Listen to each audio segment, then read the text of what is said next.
Amigos, muy buenas noches. Bienvenidos a esta emisión especial de 24 horas.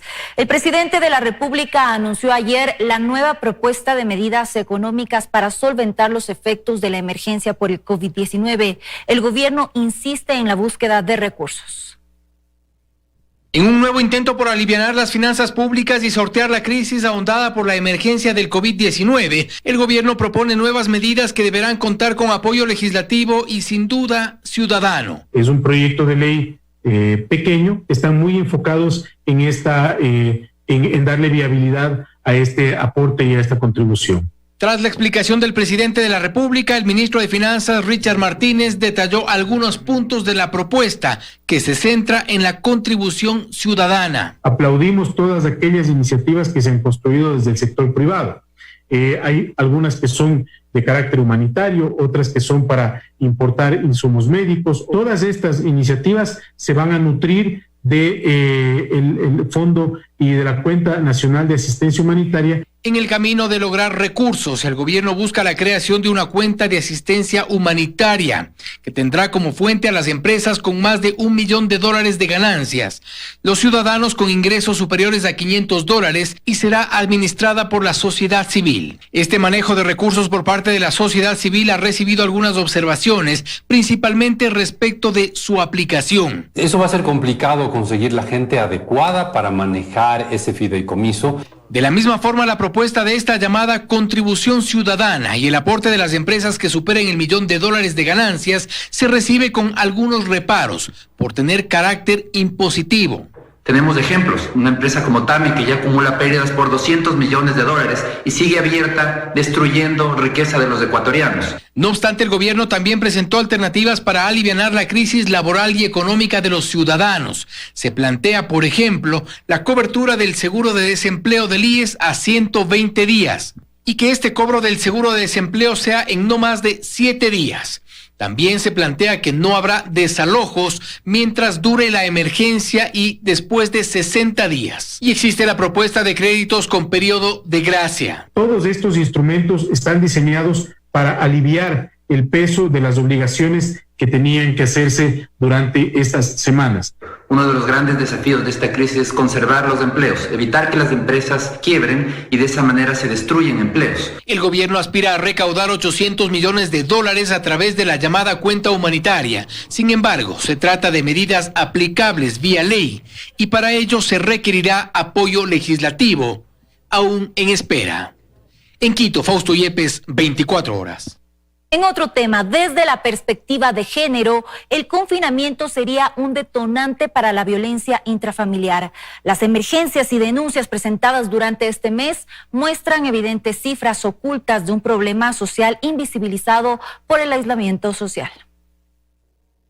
Una abrumadora reducción de denuncias de violencia intrafamiliar o reportes de emergencias por violencia de género podría ser alentador, pero en medio de una cuarentena la lectura es distinta.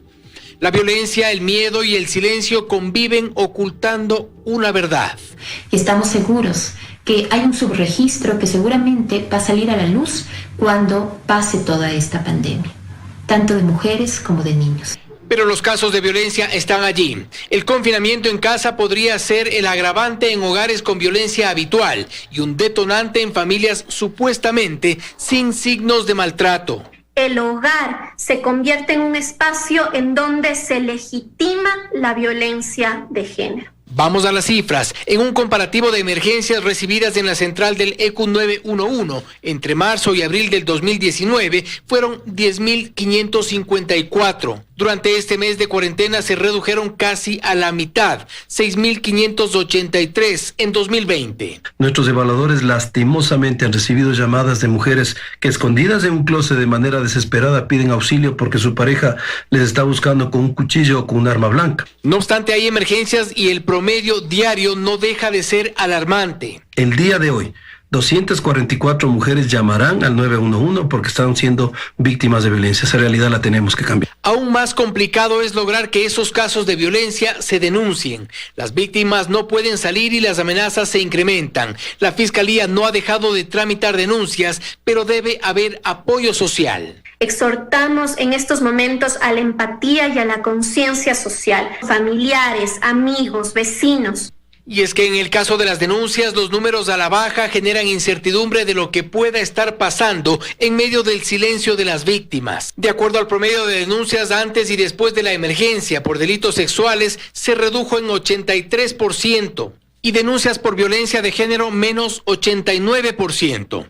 Desde el Consejo de Protección de Derechos se proponen medidas que puedan ir más allá de los protocolos. No basta una línea 1-800. Tarea para todos quienes sean testigos de actos de violencia, para que el confinamiento no termine por tapar una realidad que bien podría ser peor a la que nos reflejan los números. En Quito, Fausto Yepes, 24 horas. La ministra de Gobierno, María Paula Romo, confirmó este sábado que 6 policías fallecieron con diagnóstico positivo de COVID-19. Aún se analiza si otras muertes de la institución estarían relacionadas con la enfermedad. Según las cifras, se registran 7.257 casos positivos en el país. Con cifras más cercanas a un panorama real, dice la ministra de Gobierno, por la cantidad de muestras procesadas al día, Ecuador llega ya a los 7.257 casos confirmados. Según el registro de un total de 22.649 muestras tomadas, las personas fallecidas suman 315, los casos descartados 6.944, los casos con alta hospitalaria 411. Y conforme apliquemos más pruebas, conforme tengamos más capacidad para hacerlas, los resultados seguirán subiendo, tanto de positivos como de descartados, porque se aplican más pruebas. Las 5 provincias con mayor número de casos son Guayas con 5.290, Pichincha con 606, Los Ríos con 227, Manabí con 204, Azuay con 154 casos positivos. La gran mayoría de casos se presentan en ciudadanos cuyas edades están entre los 20 y 49 años. 4.270 casos. Entre los 50 y 64 años de edad, 1.826 casos. Más de 65 años, 926 casos. La ministra de Gobierno, María Paula Romo, confirmó que en la lista de los fallecidos están 6 policías confirmados con diagnóstico positivo. Y 5 que están registrados como posible COVID, como sospecha de COVID. 11 policías han perdido la vida por motivos relacionados al virus y a estar en primera línea haciendo su trabajo. Aún se esperan resultados del registro de los fallecidos probables por COVID-19, que son 338. Ha pasado un mes desde que se emitió la declaratoria de emergencia en el país y el número de contagios no deja de alarmar. No obstante, las autoridades esperan que las medidas de aislamiento se cumplan. En ningún lugar del mundo estas medidas han permitido que el contagio sea cero, pero permiten mitigar, permiten evitar la velocidad del contagio si es que las cumplimos. Medidas que han sido cumplidas a medias en ciertas zonas del país, pero que se espera muestren su efectividad en la cifra de contagios reflejada en la semana entrante. Fausto Yepes, 24 horas. Ahora les contamos que pocas personas salieron este sábado a las calles para abastecerse de insumos, incluso en los puntos más críticos de Guayaquil. Sin embargo, más de 50 vehículos fueron retenidos por infringir la restricción vehicular. Así lucía el ingreso a la Flor de Bastión en Guayaquil el fin de semana pasado. Y así es como hoy lo encontramos. Si bien todavía hay productos, especialmente alimentos como carne, frutas y legumbres, que se venden al aire libre, en puestos improvisados e incluso en el suelo. Y hay carretillas ofreciendo encebollado, gente comprando, gente vendiendo, todos amontonados, sin mascarillas ni ningún otro tipo de protección para evitar contagios. Lo cierto es que este sábado los desobedientes fueron menos. Pasó lo mismo en el suburbio, otro de los puntos críticos. Afuera del mercado de José Mascote, 7 días atrás, este era el movimiento. Hoy muy pocos compraron y muy pocos vendieron. Hasta un poco flojo, la verdad le voy a decir que está un poco débil la venta adentro. Las filas para ingresar a los supermercados del sector, que solían lucir así, ahora no pasaban de la cuadra. Tampoco las de las farmacias. Poca gente a pie había salido este sábado para abastecerse. Sí, porque ya tengo muy poca comida. Voy a comprar algo nomás en el mercado, una fruta y ahí ya me voy. E incluso las medidas de seguridad se habían afinado más. Es que hay que protegerse también. En los puntos de control vehicular distribuidos en la ciudad, la realidad fue bastante similar. En el que Está ubicado a la salida del Cantón Durán. Los automotores, aún con las restricciones de movilidad, en fin de semana se solían acumular. Este sábado, cuando ya ningún vehículo particular tenía permitido circular, eran contados los que se veían pasar. No hemos tenido novedades, no registramos inconvenientes, adulteración en documentos. Y una vez que el reloj marcó las 2 de la tarde y el toque de queda entró en vigencia, el poco tránsito peatonal y vehicular que se habría registrado en zonas donde todavía queda algo de actividad comercial prácticamente se redujo a nada. Que es la rigidez aplicada a las medidas de restricción de movilidad en la que ha surtido efecto, consideran. Las medidas coercitivas que se han tomado en la retención de vehículos en días anteriores. De hecho, según cifras de la Autoridad de Tránsito Municipal, fueron 15 los vehículos retenidos y 36 las motos la mañana de este sábado en los operativos. Incluso las citaciones, solo hasta antes del toque de queda, eran ya 147. Es decir, hay rigidez. Luisa María Heredia, 24 horas. Mientras tanto, muy pocos vehículos circularon este sábado en las calles capitalinas. Esto luego de que el COE Nacional prohibiera la movilización de vehículos particulares durante el fin de semana. Los controles fueron estrictos, 116 vehículos fueron sancionados.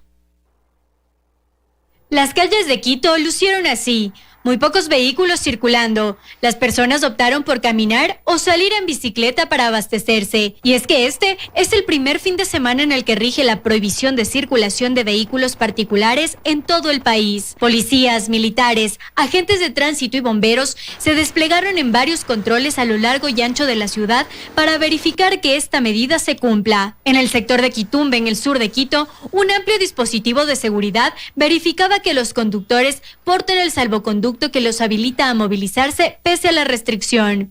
Eso es lo que tienen que tener todos.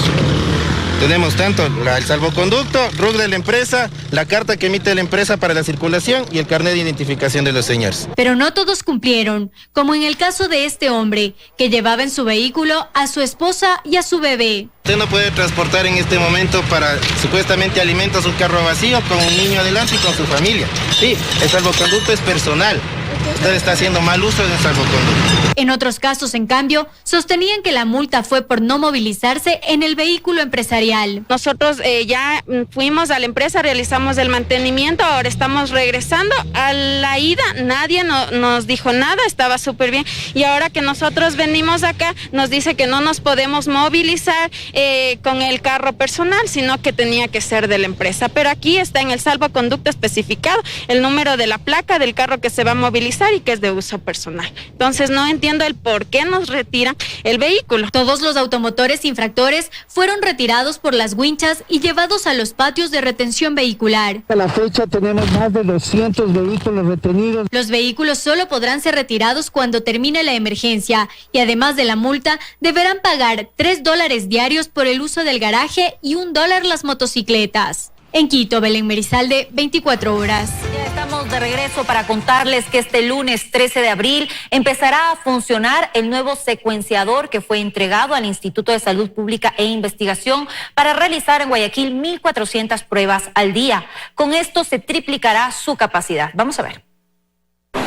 Es el secuenciador de pruebas para COVID-19 que este lunes 13 de abril entrará en funcionamiento en la ciudad de Guayaquil. Tiene una gran capacidad. En un turno de 24 horas se pueden procesar hasta 1.440 muestras. Es decir, vamos a multiplicar la capacidad de muestras solamente con esta máquina en 3 con respecto a lo que estábamos haciendo. Es que se trata de un equipo de procesamiento de alta carga que fue entregado en comodato por la empresa Rocha al Instituto Nacional de Investigación en Salud Pública y que a Guayaquil fue enviado. Hace una extracción del ácido nucleico seguido por una RT-PCR en tiempo real, la cual va a tener los resultados en 3 horas aproximadamente. Y que permitirá alcanzar una importante meta que se ha trazado el gobierno en cuanto al procesamiento de muestras de COVID-19 en esta y otras 2 ciudades del país como récord internacional. Esperamos pronto llegar a ser 4.000 muestras diarias, que ya nos permite estar en el número recomendado por los organismos internacionales y seríamos el segundo país de Sudamérica que más muestras haga al día. El secretario general de la Presidencia, Juan Sebastián Roldán, junto al gobernador del Guayas, Pedro Pablo Duar, recorrieron las instalaciones del Instituto Nacional de Investigación en Salud Pública, que están en el puerto principal, para constatar el avance en la instalación del secuenciador, que en poco más de 24 horas deberá empezar a operar. Y han dicho que tienen previsto también visitar hospitales, centros de acopio y lugares destinados al aislamiento de pacientes con coronavirus diagnosticados, con el objetivo de garantizar que haya una correcta atención para los ciudadanos y que los profesionales de la salud que están ofreciendo sus servicios en la primera línea de atención de esta emergencia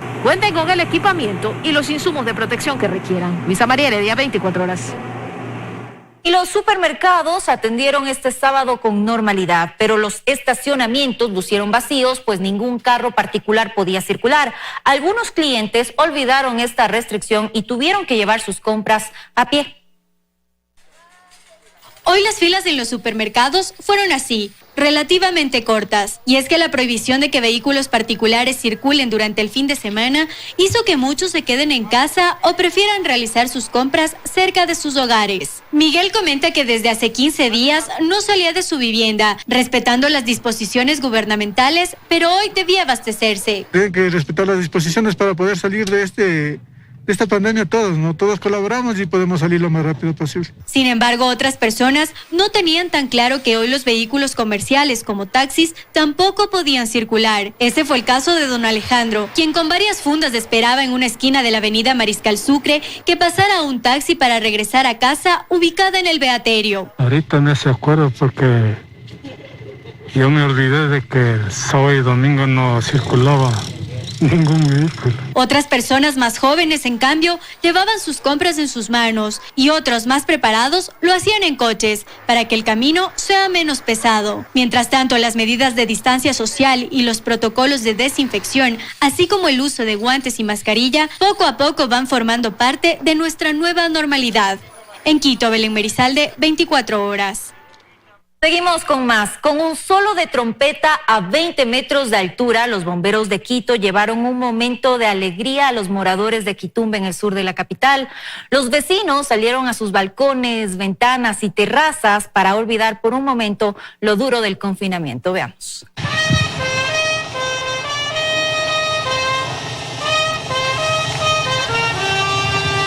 Así, entonando Lindo Quito de mi vida, Luis Quimbita, trompetista del Cuerpo de Bomberos, llevó un poco de música y alegría a los vecinos de Quitumbe en el sur de la capital. Subido en una escalera a 20 metros de altura, hizo que su talento ingrese a los hogares de cientos de personas que están confinadas desde el pasado 16 de marzo. Poco a poco los vecinos fueron saliendo a sus ventanas, a los balcones, a las terrazas.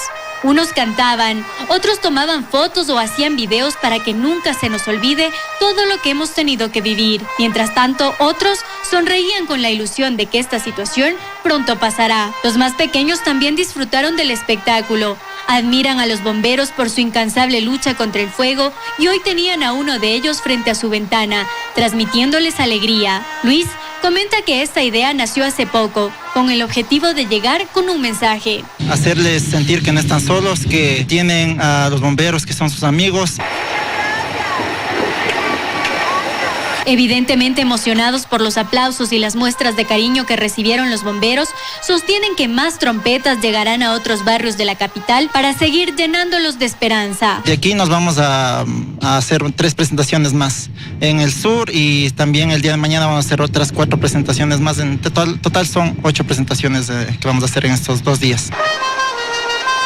Solo unidos, solidarios y respetuosos de las normas, pronto romperemos esas barreras que hoy nos separan. En Quito, Belén Merizalde, 24 horas. Un gran gesto de los bomberos de Quito. Vamos a esta hora con Luisa María Heredia desde el ingreso al puente de la Unidad Nacional en Durán. Luisa, por favor, cuéntanos cuáles son los resultados de los operativos realizados este sábado. Te escuchamos. Hola Marisabel, buenas noches. Así es, seguimos aquí en el acceso al puente de la Unidad Nacional, esto es a la salida del Cantón Durán, que precisamente conecta a los 3 cantones con mayor cantidad de casos de COVID-19 de la provincia del Guayas, que son Guayaquil, San Borondón y Durán. Este es precisamente uno de los 5 puntos donde mayor concurrencia de vehículos normalmente se registra, el paso de los automotores dentro del perímetro urbano de la zona de seguridad. De hecho, y según datos de la Autoridad de Tránsito Municipal, aún con la entrada en vigencia de la restricción de circulación vehicular por un solo dígito, por último dígito de placa, tenían pues un solo día. En la semana pasada pues pasaron más de 8.000 vehículos al día, pero hoy eso cambió. Se ha registrado una reducción de al menos el 60% según los agentes de tránsito, policías y militares que aplican el control aquí en este lugar. Han sido muy pocos los vehículos que han pasado y no ha habido hasta la hora, estamos ya a las 20 horas con 23 minutos, casos irregulares en los salvoconductos, como se había pues suscitado ya entre jueves y viernes. Quienes han pasado por aquí han sido automotores vinculados a la cadena de producción alimenticia, de exportación, personal policial, militar, miembros del sistema de salud público y privado. El resto de ciudadanos, pues los que corresponden ya a vehículos particulares, parecen haber acatado la decisión de prohibir totalmente la circulación de vehículos privados el sábado y el domingo. Y esto creo que se debe a la rigurosidad al sancionar a los infractores. Se evidenció al término de la semana, las cifras lo demuestran. Desde las 5 de la mañana del jueves hasta las 2 de la tarde de hoy, la ATM ha retenido 166 automotores. Y de acuerdo con el Ministerio de Gobierno, son 5.186 los conductores de vehículos que han sido sancionados y 2.345 los conductores de motos sancionados. Por incumplir el toque de queda van ya 1.025 personas detenidas, 7.138 sancionados por irrespetar el toque de queda en primera ocasión, es decir, personas a las que se les impuso una multa de $100 y 239 sancionados por segunda ocasión, lo que implica una multa de $400. Les recordamos también que el día de mañana está prohibida la circulación para los vehículos particulares. Quienes lo hagan, pues será retenido el automotor y esto no lo exime de la multa de medio salario básico también unificado. Es lo que te puedo informar desde acá, desde Durán. María Isabel en estudios, muy buenas noches. Muchas gracias, Luisa María, por tu informe a esta hora. Es momento de una pausa comercial, volvemos enseguida.